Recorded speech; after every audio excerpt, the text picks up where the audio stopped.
K-팝, K-드라마, K-뷰티. 전 세계적으로 유명한 우리나라의 문화를 말할 때 K는 코리아의 첫 글자를 딴 우리 문화에 대한 자부심을 뽐내는 표현입니다. K 또는 우리나라를 의미하는 단어가 붙은 것에는 이처럼 자랑스러운 단어도 있지만 그렇지 못한 것도 있습니다. 바로 코리아 디스카운트입니다. 코리아 디스카운트란 국내 기업이 해외 기업에 비해 저평가되는 현상을 의미합니다. 전문가들은 국내 기업이 지닌 구조적 문제로 인해 사업 실적과 성장 가능성이 비슷한 해외 기업보다 낮은 평가를 받는다고 설명합니다. 주식 시장에서 저평가란 상장 기업의 시장 가격인 주가가 상대적으로 낮은 가격에 형성되는 것을 말합니다. 코리아 디스카운트라는 것은 우리나라 거래소에 상장된 회사의 주가가 이런 재무 성과가 비슷한 다른 나라의 회사의 주가보다 상당히 낮게 설정되는 현상을 의미를 합니다. 그러니까 쉽게 말하면은 비슷한 영업이익과 비슷한 사업을 영업을 하면서 비슷한 영업이익과 매출이나 이런 것을 구현함에도 불구하고 우리나라 거래소에 상장되어 있단만으로 주가가 상당히 좀 낮은 그런 현상을 일반적으로 코리아 디스카운트라고 얘기를 합니다. 코리아 디스카운트는 객관적 지표인 PBR, 즉 주가를 장부 가치로 나눈 주가 순자산 비율을 통해서도 확인할 수 있었습니다. PBR이라는 것은 그 전체 이제 순자산, 장부가에 있는 순자산 가치 대비 이제 주가를 의미합니다. 그래서 이제 예를 들면은 PBR이 1이다라고 하면은 지금 이제 그 회사가 갖고 있는 순자산 가치가 주가와 같다 이런 의미가 되겠죠. 우리나라 PBR이 이제 다른 나라의 PBR보다 상당히 낮은 것은 분명하기 때문에 어떻게 생각하면 코리아 디스카운트 현상을 보여주는 아주 상징적인 그런 지표라고 하겠습니다. 한국의 PBR은 2023년 말 기준 1.05로 선진국 3.1, 신흥국 1.61에 비해 뚜렷하게 낮습니다. 이는 국내 기업의 가치가 해외 기업보다 저평가돼 있다는 명확한 증거이며 한국 주식시장에 투자할 만한 매력을 낮추는 요인으로 작용합니다. 결국 국내 주식시장으로의 자본 유입이 어려워지고 이는 자본 유입을 통한 기업 성장을 저해합니다. 즉, 주가가 느린 속도로 성장하며 국내 주식시장이 침체되는 현상이 바로 코리아 디스카운트의 핵심 문제입니다. 코리아 디스카운트는 주식시장에 투자될 자본을 부동산 등 다른 영역으로 유출시켜 기업 발전에도 국가 경제 성장에도 악영향을 끼칩니다. 기업 입장에서는 여러 가지로 이제 손해가 나타날 텐데 주가가 낮다라는 것은 주식을 발행해서 자본 조달할 때 그 비용이 올라간다는 것을 의미를 하고 우리나라 경제 발전 단계에 있어서는 인력, 그 노동력을 이제 증가시키거나 자본을 축적하는 데는 한계가 있습니다. 그래서 이걸 효율적으로 활용하는 것, 기술 개발과 자원 배분이 중요한데 이 세 번째가 굉장히 제대로 이루어지지 않으면서 경제 성장에도 나쁜 영향을 끼치는 거죠. 코리아 디스카운트 현상의 주된 원인으로 지목되는 것은 기업 거버넌스 문제입니다. 가장 큰 이유는 우리나라의 기업 거버넌스가 좋지 않다. 그러니까 이제 보통 지배 구조가 좋지 않다고 하는 얘기인데 일반 투자가들이 주주로서 자기의 권리를 보호를 받지 못하는 게 이제 가장 큰 이유고 절대적입니다. 거버넌스라는 거는 그 회장님 관점에서 보는 게 아니고 투자자 관점에서 보는 것이고 얼마만큼 투자자들이 자기들이 투자한 원금과 수익을 잘 받을 것인가 이게 거버넌스예요. 그러니까 거버넌스가 나쁘다는 거는 투자자 보호가 잘 안 된다는 것과 거의 비슷한 얘기란 말이죠. 기업 거버넌스 혹은 지배구조가 좋지 않다는 말은 결국 일반 주주가 자기의 권리를 보호받지 못한다는 의미입니다. 기업의 의사결정 과정을 지배주주가 독식하게 된다면 그 자체로 일반 주주의 권리에 대한 침해일 뿐만 아니라 일반 주주의 이익에 반하는 의사결정을 내릴 가능성도 높아집니다. 이렇게 될 경우 주식 자체에 대한 투자자의 선호도가 낮아지고 자연스럽게 시장 가격이 저평가되는 결과로 이어집니다. 왜 한국 기업들이 상대적으로 저평가되어 있느냐라고 물어봤을 때 여러 가지 그 요인들을 언급을 하는데 이제 그 중에서 가장 대표적으로 언급되는 부분이 주주 환원 정책 측면에서 봤을 때 상당히 미흡한 점이 많이 있다. 그 주주 환원이라는 건 뭐냐면 주주들이 사실 어떤 기업에 투자할 때는 기대 수익률이 있을 거예요. 나는 A라는 기업에 투자해가지고 얼마치의 수익률을 이제 기대를 하는데 주식 가격이 올라가지고 수익률을 얻는다든지 아니면은 회사가 배당을 해줘가지고 배당 수익을 얻는다든지 이제 배당을 얼마나 잘 투명하게 주느냐, 일관성 있게 주느냐, 상당히 다른 나라에 비해서 그 주주 환원의 규모나 뭐 일관성이나 그런 것들이 좀 현저하게 좀 떨어져요. 지배 주주인 경영진이 주주 모두의 소유인 기업에 대해 본인이 소유한 지분 이상의 영향력을 행사해 일반 주주의 이익을 침해하는 일도 코리아 디스카운트의 원인 중 하나입니다. 경영진들이 다양한 방식으로 회사 자산을 자기가 입맛대로 쓰는 거지. 회사 그 시가총액 1,000억 원에서 일단 100억을 띄어 또는 200억을 띄어 자기가 다른 용도로. 그러면 남는 거는 그럼 900억, 800억밖에 안 되잖아요. 그러니까 그게 코리아 디스카운트의 아주 직접적인 원인 중 하나라고 볼 수 있죠. 설명만으로는 쉽게 와닿지 않는 기업 거버넌스 문제. 이 문제를 보여주는 대표적인 사례가 하나 존재합니다. 바로 2015년의 제일모직 삼성물산 합병 사태인데요. 이 사례를 구체적으로 살펴보겠습니다. 2015년에 이제 그 합병 결의를 했었고 합병이 이제 실제적으로 됐죠. 그래서 이제 제일모직이 삼성물산을 이제 인수한 거고 그 다음에 이제 사명은 그냥 삼성물산을 그대로 쓴 이제 케이스가 되겠습니다. 그때 이제 그것을 합병할 때 합병 가액이라는 게 있는데 그 얘기는 뭐냐면 현재 뭐 제일모직의 한 주 가격이 얼마고 삼성물산의 한 주 가격이 얼마면 그 비율로서 이제 합병 가액을 결정한다 이렇게 얘기를 할 수가 있어요. 자본시장법 시행령 보면은 그게 있는데 이 상장사는 합병 가액을 시장 가격으로 한다라고 그렇게 돼 있습니다. 제일모직과 삼성물산이 합병을 결정했을 때는 이게 삼성물산의 가격이 굉장히 낮았었고 그다음에 제일모직의 가격이 그보다 높았었던 시기였습니다. 제일모직은 삼성물산 주주들에게 삼성물산 주주들에게 이제 신주를 교부를 해서 이 합병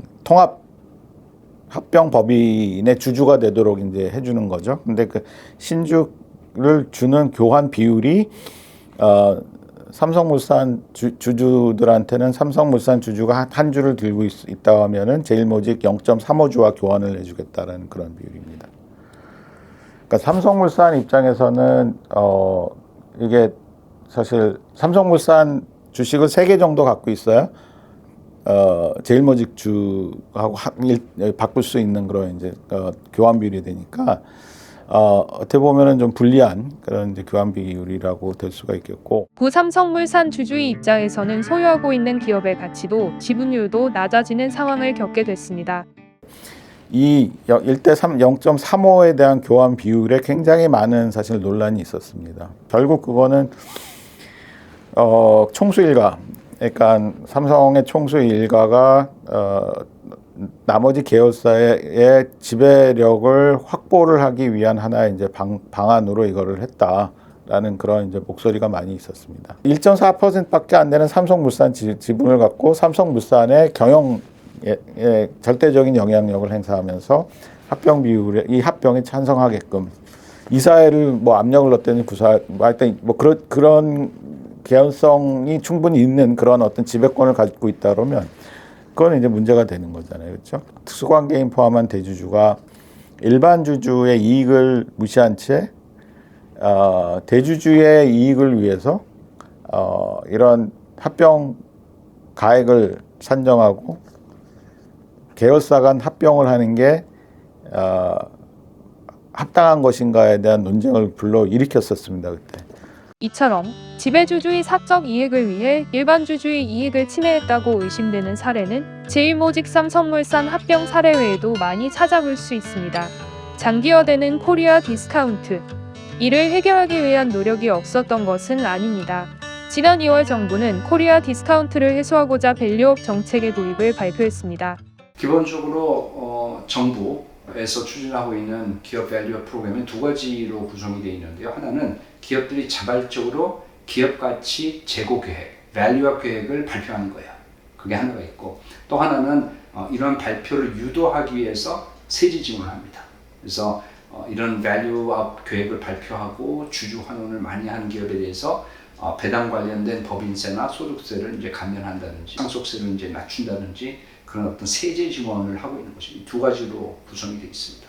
우리랑 항상 경쟁을 많이 하는 일본이 이미 10년 전부터 국가 정책으로 꾸준히 준비를 해왔고 특히 작년 이후로는 일본 경제의 활력을 찾는 그런 그 발판으로서 플랫폼으로서 밸류업을 아주 성공적으로 하고 있어요. 그래서 우리가 이제 배울 어떤 교과서 내지 블루프린트가 일본이 있으니까 금융당국이 그걸 갖고 일단 가이드라인을 금년 5월에 거래소에서 가이드라인을 발표했고, 그러니까 외부의 전문가들이 이제 투입이 돼서 그 좋은 가이드라인을 발표를 했는데 자기의 문제를 자기가 인식을 하고 그 다음에 시장이 나를 어떻게 평가하는지 잘 알고 그 다음에 내가 성장을 결국 기업은 성장을 해야 되는데 성장을 어떻게 추구를 할 것인가. 중장기적 기업 가치 제고를 도모하는 기업 밸류업 프로그램. 일각에서는 주주의 권한 강화에 대한 내용이 부족하다고 비판하기도 합니다. 기본적으로 정부의 이 밸류 프로그램은 어떤 경영자들이 어떤 의사결정을 하기를 바라면서 내놓은 정책인 거죠. 그 계획을 발표하는 거, 밸류 계획을 발표하는 것도 이제 결국은 이제 경영자, 이사회가 이제 발표를 하는 거고, 이걸 유도하기 위한 것도 그 세제 지원도 이제 경영자, 특히 이제 이렇게 지분이 많은 총수 일가들에게 인센티브를 주기 위한 것인데요. 주주가 없습니다. 여기에 이 그림에 이제 주주가 빠져 있는 거죠. 그러니까 밸류업을 하려면은 주주의 목소리를 높여야 된다고 저는 생각을 하거든요. 주주들이 어떤 이해상충 거래를 경영자들이 할 때 그래서 반대의 목소리를 낼 수 있는 주주가 목소리를 낼 수 있도록 하는 거, 그리고 나중에 문제되는 거래가 일어났을 때, 손해가 일어났을 때 이것을 구제받기 위해서 손해배상 청구 소송을 한다든지 이걸 원활하게 하는 거, 이렇게 주주의 권한을 강화하는 게 굉장히 중요하다고 생각하는데, 저는 이거는 이제 주주 임파워먼트라고 이제 이름을 붙였습니다. 이게 이제 전혀 빠져 있는 거죠. 그래서 만약에 이제 제대로 된 밸류 프로그램을 한다 그러면은 주주 임파워먼트가 조금 들어가 있는 그런 정책이 펼쳐져야 된다고 생각을 하고 있습니다. 코리아 디스카운트를 해소할 수 있는 또 다른 해법으로는 행동주의 펀드에 대한 국민연금의 자금 위탁, 배당, 세제 개편 등이 제시됩니다. 행동주의 펀드란 시세 차익을 통해 수익을 실현하고자 하는 기존 펀드와 달리 기업의 경영에 적극적으로 개입해 기업 가치 상승을 도모하는 펀드를 말합니다. 국민연금은 2024년 2분기 말을 기준으로 약 159조 원에 이르는 돈을 국내 주식에 투자하고 있습니다. 자금력이 상당한 만큼 주요 기업의 지분도 대량 보유하고 있습니다. 국민연금이 기업의 경영에 개입해 지배구조를 개선하는 것도 코리아 디스카운트의 해결 방안이 될 수 있습니다. 하지만 국민연금이 기업의 경영에 개입하기 위해서는 그 절차가 복잡하기에 행동주의 펀드에 자금을 위탁해 간접적으로 주주권을 행사하는 방안이 더 효과적입니다. 국민연금의 역할이 조금 있을 것 같은데요. 국민연금은 스스로 주주권을 행사하는 데 많은 한계가 있습니다. 왜냐하면 그 이해관계자 그 단체들이 그 선임한 위원들로 구성이 돼 있다 보니까 합의가 이루어지지 않으면은 뭐 주주권 행사를 못하는 그런 한계가 있거든요. 그래서 국민연금이 직접 주주권 행사하는 것도 좋지만은 그거보다는 주주권 행사에 있어서 훨씬 전문화되어 있고 많은 그 역할을 할 수 있는 행동주의 펀드에 자금을 조금 더 많이 위탁을 해서 그 펀드 사이즈를 키우고 이 행동주의 펀드를 통해서 간접적으로 주주권을 뭐 행사하고 뭐 그래서 이제 결국 이제 밸류업을 하고 코리아 디스카운트를 해소하는 그런 역할을 해야 된다고 생각합니다. 또한 기업이 배당을 늘려 주주에게 돌아가는 수익을 늘리는 것도 해결책 중 하나입니다. 배당은 기업의 영업이익 중 일부를 지분율에 따라 주주에게 분배하는 것을 의미합니다. 배당 확대는 모든 주주에게 기업이 얻은 이익이 돌아갈 수 있게 보장할 뿐만 아니라 장기적으로는 지배주주의 수입원을 금융소득인 배당으로도 전환해 경영인으로서의 보수에만 의존하지 않을 요인을 제공합니다. 상장기업에서는 배당이 제일 좋은데, 그래서 상장기업의 지배주들도 배당을 통해서 자기들이 이제 생활비도 쓰고 이쪽으로 유도를 해야 돼.